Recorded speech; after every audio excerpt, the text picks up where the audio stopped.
নমস্কার বন্ধুরা, job updates and news চ্যানেলের পক্ষ থেকে তোমাদের সকলকে স্বাগত। তো বন্ধুরা, আজকে আমি কথা বলবো একটি গুরুত্বপূর্ণ সরকারি আপডেট নিয়ে, যেখানে প্রত্যেকের জন্য খুব ভালো সুযোগ রয়েছে অ্যাপ্লিকেশন করার। কারণ এখানে তোমাদের সরাসরি ডকুমেন্ট ভেরিফিকেশনের মাধ্যমে নিয়োগ করা হবে। এখানে না তোমাদের দিতে হবে কোনো রকমের ইন্টারভিউ, মানে কোনো রকমের ইন্টারভিউ যেমন থাকছে না, তেমনই তোমাদের থাকবে না কোনো রকম রিটেন টেস্ট। তো রিটেন টেস্ট এবং ইন্টারভিউর ভয় কিন্তু প্রত্যেকেরই কম বেশি থাকে। তো এই ঝামেলাগুলো তোমাদের থাকছে না, সরাসরি ডকুমেন্ট ভেরিফিকেশন হবে এবং তার মাধ্যমে যোগ্য প্রার্থীকে বাছাই করে নেওয়া হবে। এবং এর জন্য ন্যূনতম তোমার যে বয়সটা সেটা লাগবে 18 বছর। এবং তোমরা ওয়েস্ট বেঙ্গলের যে কোনো জেলা থেকেই ছেলে মেয়ে প্রত্যেকেই আবেদন করতে পারবে। এবং অ্যাপ্লিকেশন করতে হলে সরাসরি অনলাইন অ্যাপ্লিকেশন করতে হবে। এবং এই ভিডিওর মাধ্যমে অনলাইন অ্যাপ্লিকেশনের প্রসেস সহ ডিটেলসে যাবতীয় আলোচনা তোমাদের সাথে করব। কিন্তু তার আগে প্রত্যেকের কাছে একটাই রিকোয়েস্ট, যে যারা এখনও চ্যানেলটিকে সাবস্ক্রাইব করোনি তারা ঝটপট চ্যানেলটিকে সাবস্ক্রাইব করে পাশে থাকা বেল আইকনটি ক্লিক করে দাও, যাতে করে পরবর্তী সমস্ত ইনফরমেশন পেয়ে যেতে পারো। তো চলো বন্ধুরা, দেরি না করে এবার অফিসিয়াল নোটিশ নিয়ে বিস্তারিত আলোচনা তোমাদের সাথে শুরু করব। তো বন্ধুরা দেখো, এবার আমি তোমাদের সরাসরি ইম্পর্টেন্ট যে ডেটসগুলো রয়েছে সেগুলো বলবো। তো ফার্স্টেই রয়েছে অনলাইন রেজিস্ট্রেশন। তো অনলাইন রেজিস্ট্রেশন তোমাদের শুরু হয়েছে 13 তারিখ থেকে।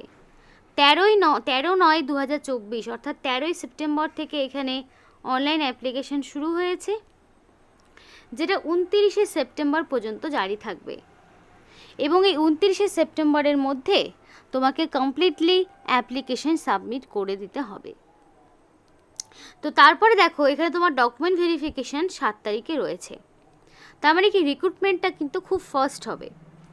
29 তারিখের মধ্যে অ্যাপ্লিকেশন হয়ে গেল এবং সরাসরি শর্টলিস্টেড ক্যান্ডিডেটকে ডকুমেন্ট ভেরিফিকেশানে ডেকে নেবে। এবং সেই ডকুমেন্ট ভেরিফিকেশানটা হবে 7ই অক্টোবর। 7th অক্টোবর সরাসরি ডকুমেন্ট ভেরিফিকেশানের মাধ্যমে যোগ্য প্রার্থীকে সরাসরি জয়েনিং করানো হবে। তো এখানে আশা করছি ডেটগুলো ক্লিয়ার হয়েছে। যদিও এখানে অনলাইন অ্যাপ্লিকেশন, কিন্তু কোনো রকমের এডিট উইন্ডো তোমরা পাচ্ছ না। তাই যখন এখানে অনলাইন অ্যাপ্লিকেশন করবে, অবশ্যই নির্ভুলভাবে সমস্ত রকম তথ্য দিয়ে অ্যাপ্লিকেশন করার চেষ্টা করবে, যাতে করে তোমাদের কোনো রকম ভুল ভ্রান্তি না ঘটে। আশা করি বোঝা গেল। এবার চলো দেখে নেব নেক্সট কী কী ইনফরমেশন বাকি রইল। তো দেখো, অ্যাপ্লিকেশন করতে হলে www.ecil.co.in পোর্টাল, এই যে অফিসিয়াল ওয়েবসাইট রয়েছে, এখানে গিয়ে অনলাইন অ্যাপ্লিকেশনটা সাবমিট করে ফেলতে হবে। তো অনলাইন অ্যাপ্লিকেশন করার ক্ষেত্রে কিছু ইনফরমেশন তোমাদের মাথায় রাখতে হবে। যে অনলাইন অ্যাপ্লিকেশন করার পরে অবশ্যই তোমাদের যে অ্যাপ্লিকেশন ফর্মটি সেটার একটা প্রিন্ট আউট বের করে রাখবে, যেখানে system generate application serial number থাকবে ফর্মে। এবং প্রত্যেকটি ক্যান্ডিডেটদের সেটা আলাদা আলাদা। এই অ্যাপ্লিকেশন সিরিয়াল নাম্বারটা ফিউচার রেফারেন্সে তোমার কাজে লাগবে। মানে এই যে তুমি অনলাইন অ্যাপ্লিকেশন করে ফেললে, নির্দিষ্ট সময়ের মধ্যেই সেই প্রিন্ট আউটটা বের করে রাখবে, নইলে পরে কিন্তু আর প্রিন্ট আউট করতে পারবে না। আর এই ডকুমেন্টসটা কিন্তু তোমাকে দেখাতে হবে যখন ডকুমেন্ট ভেরিফিকেশানে তোমাকে ডাকা হবে। তারপরে দেখো, এখানে পরিষ্কার বলা রয়েছে যে মানে অ্যাপ্লিকেন্টকে যে কোনো স্টেজে রিজেক্ট করে দেওয়া যেতে পারে যদি কোনো রকম ফলস বা ইনকারেক্ট ইনফরমেশান থাকে। তাহলে শর্ট লিস্টেড হলেও তুমি কিন্তু পরবর্তীতে বাতিল হয়ে যাবে। তাই সম্পূর্ণ প্রপার ইনফরমেশান দিয়ে এখানে অ্যাপ্লিকেশান করবে, কোনো রকম ফলস ইনফরমেশান যেন তোমাদের প্রোভাইড না হয়। এবং ডকুমেন্ট ভেরিফিকেশানের জন্য কোনো রকম ট্রাভেলিং অ্যালাউন্স দেওয়া হবে না। সম্পূর্ণ নিজ খরচে তোমাকে ডকুমেন্ট ভেরিফিকেশানের মানে প্লেসে যেতে হবে। এবং দেখো, এই যে অফিসিয়াল ওয়েবসাইট রয়েছে, এই অফিসিয়াল ওয়েবসাইটে পরবর্তীতে date, time, mode of venue and document ভেরিফিকেশনের সমস্ত ইনফরমেশান পেয়ে যাবে। তাই এখানে অবশ্যই এদের অফিসিয়াল ওয়েবসাইটটা রেগুলার বেসিসে ভিজিট করবে। যদিও 7 তারিখে ডকুমেন্ট ভেরিফিকেশন হবে, কিন্তু শর্টলিস্ট কারা কারা হলে সেই ইনফরমেশন এদের অফিসিয়াল ওয়েবসাইটে পেয়ে যাবে। তাই অ্যাপ্লিকেশন শেষ হয়ে যাওয়ার পর থেকেই কিন্তু অফিসিয়াল যে ওয়েবসাইটটা সেটা কিন্তু তোমাকে ফলো করতে হবে। এবং যখন ডকুমেন্ট ভেরিফিকেশন হবে তখন অবশ্যই original documents mandatory with the set of photocopies at the time of certificate verification. মানে ডকুমেন্ট ভেরিফিকেশন যখন হবে তখন অরিজিনাল ডকুমেন্টস তো অবশ্যই নিয়ে যেতে হবে, তার পাশাপাশি সেগুলোর এক সেট করে জেরক্স কপি সঙ্গে রাখতে হবে, নইলে তোমরা কিন্তু এখানে আবেদন করতে পারবে না। তাই মানে ডকুমেন্ট ভেরিফিকেশান থেকে বাতিল হয়ে যাবে। তাই জেরক্স কপি এবং অরিজিনাল দুটোই তোমাকে নিয়ে যেতে হবে। এবার তোমাদের এজ লিমিটটা কী রয়েছে সেটা একটু বলবো। এখানে যাদের বয়স মিনিমাম 18 বছর ম্যাক্সিমাম 25 বছরের মধ্যে রয়েছে তারা কিন্তু আবেদন করতে পারবে। এবার ওবিসি যদি, এবং তার আগে বলে রেখি বয়সটা কিন্তু হিসাব করা হবে 31/10/2024, অর্থাৎ 31শে অক্টোবর সেই ডেট অনুযায়ী তোমার বয়সটাকে হিসাব করা হবে। তো সেই অনুযায়ী তোমার যদি 18 থেকে 25-এর মধ্যে বয়স থেকে থাকে তাহলে তুমি অবশ্যই আবেদন করতে পারবে। এবং সরকারি নিয়মমাফিক বয়সের ছাড় তোমরা পেয়ে যাচ্ছ। ওবিসি প্রার্থী হলে 3 বছরের ছাড়, এবং এসসি এসটি প্রার্থী হলে 5 বছরের ছাড় থাকছে। এবং পিডাব্লিউডি ক্যান্ডিডেট যারা রয়েছে তারাও এক্ষেত্রে বয়সের ছাড় পেয়ে যাবে। তো এখানে দেখো প্রত্যেকটি ক্যান্ডিডেটদের জন্য অ্যাপ্লিকেশন করার সুযোগ রয়েছে। UR, EWS, OBC, SC, ST প্রত্যেকটি প্রার্থীরাই কিন্তু এখানে আবেদন করতে পারবে, এবং প্রত্যেকের জন্য বিভিন্ন ট্রেড ওয়াইজ আলাদা আলাদা ভ্যাকেন্সি রয়েছে। তো বন্ধুরা দেখো আমি অফিসিয়াল যে নোটিফিকেশান সেটা ওপেন করে নিয়েছি, অফিসিয়াল যে ওয়েবসাইট সেটা ওপেন করে নিয়েছি, এবং এখানে পরিষ্কার সমস্ত ডেট বলা রয়েছে। দেখো এখানে একটা অপশনও পেয়ে যাবে, ক্লিক হেয়ার টু রিপ্রিন্ট, অর্থাৎ তুমি অ্যাপ্লিকেশন করা হয়ে গেল, তারপর তোমাকে এই জায়গাতে এসেই প্রিন্টটা করিয়ে নিতে হবে। এবার আমি সরাসরি অ্যাপ্লিকেশনটা কিভাবে করবে সেটা দেখিয়ে দিই। তো দেখে নাও এখানে যেটা বলা রয়েছে, ফার্স্ট অফ অল তোমাদের নিজেদের নাম দিতে হবে। তো ক্যান্ডিডেটদের নাম এখানে দিতে হবে। দেন তোমার বাবার নাম মায়ের নাম আলাদা করে চাওয়া হয়েছে, তো বাবার নাম মায়ের নাম আলাদা করে এখানে বসাতে হবে। তারপর তোমার জেন্ডার এখান থেকে সিলেক্ট করতে হবে। মেল ফিমেল সমস্ত ক্যাটাগরির ক্যান্ডিডেটরাই আবেদন করতে পারবে। দেন তোমাকে ডেট অফ বার্থ, এবং অবশ্যই সেই ডেট অফ বার্থটা মাধ্যমিকের অ্যাডমিট অনুযায়ী, মাধ্যমিক পাশের সার্টিফিকেট অনুযায়ী তোমার যা ডেট অফ বার্থ রয়েছে সেইটাই তোমাকে কিন্তু বসাতে হবে। এবং তোমাদের আধার কার্ডের number, mobile number, mail ID.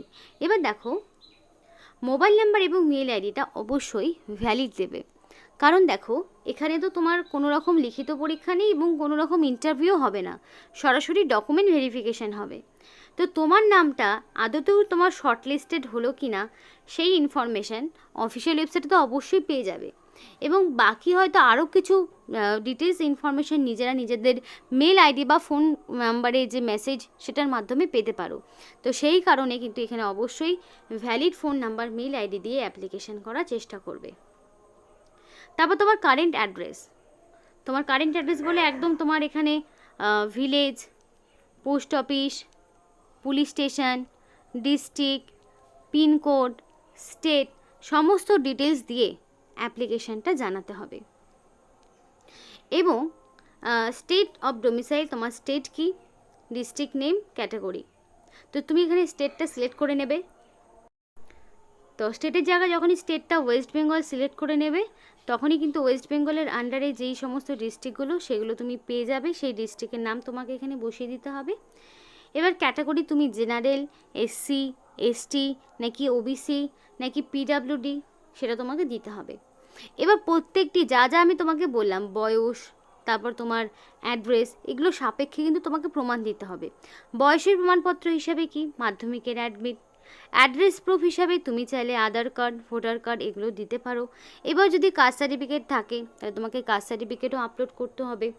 যদি তুমি পিডাব্লিউডি ক্যান্ডিডেট হয়ে থাকো তাহলে পিডাব্লিউডি প্রপার সার্টিফিকেট আপলোড করতে হবে, এবং পিডাব্লিউডি হলে সেটার পার্সেন্টেজ কত, তারপর তোমার কোন ট্রেডে কোন তোমার ইনস্টিটিউট থেকে কমপ্লিট করা রয়েছে, ম্যাক্সিমাম মার্কস তোমার কত, সিকিউর মার্কস সম্পূর্ণ পার্সেন্টেজ কত দাঁড়াচ্ছে, সেই সমস্ত রকম ডিটেলসটা কিন্তু দিতে হবে। মানে যে পার্সেন্টেজ, ম্যাক্সিমাম মার্কস এবং তোমার সমস্ত রকম কোয়ালিফিকেশান যা যা চাওয়া হয়েছে সেগুলো তোমাকে আপলোড করতে হবে। এবং এখানে লাস্টে একটা সাবমিট বাটন রয়েছে, সেই সাবমিট বাটনে ক্লিক করলেই সাবমিট হয়ে যাবে। এখানে কোনো রকমের অ্যাপ্লিকেশন ফিজও দিতে হচ্ছে না। তো একদম no fees, no exam, no interview, only document ভেরিফিকেশনের দ্বারা ক্যান্ডিডেটকে বাছাই করা হচ্ছে। তো এই সুযোগগুলো কিন্তু একেবারেই হাতছাড়া করো না। এই সাবমিট বাটনে ক্লিক করে নেওয়ার পরে আবার অফিসিয়াল ওয়েবসাইট ওপেন করবে, যেখানে থেকে তুমি আবার এই প্রিন্ট আউটটা বের করে রাখতে পারবে, যেটা তোমার ডকুমেন্ট ভেরিফিকেশনের সময় কাজে লাগবে। এবং নিয়োগটি তোমাদের ইলেকট্রনিক্স কর্পোরেশন অফ ইন্ডিয়া লিমিটেডের পক্ষ থেকে করা হচ্ছে। Government of India enterprise department of atomic energy এর পক্ষ থেকে নিয়োগটি করা হচ্ছে। এবং এর আন্ডারে বিভিন্ন রকম ট্রেড, যেমন ধরো electronics mechanic, electrician, fitter, mechanic, turner, machinist grinder, COPA, welder, painter, এই সমস্ত ট্রেডের পক্ষ থেকে নিয়োগ করা হচ্ছে। এবং এখানে অ্যাপ্লিকেশন করতে গেলে অবশ্যই আইটিআই পাস থাকতে হবে এনসিভিটির আন্ডারে, এবং তার মানে রেসপেক্টিভ ট্রেডগুলোর ওপরে অবশ্যই তোমাকে জানতে হবে, মানে আইআইটি তোমার থাকতে হবে, মানে আইটিআই থাকতে হবে।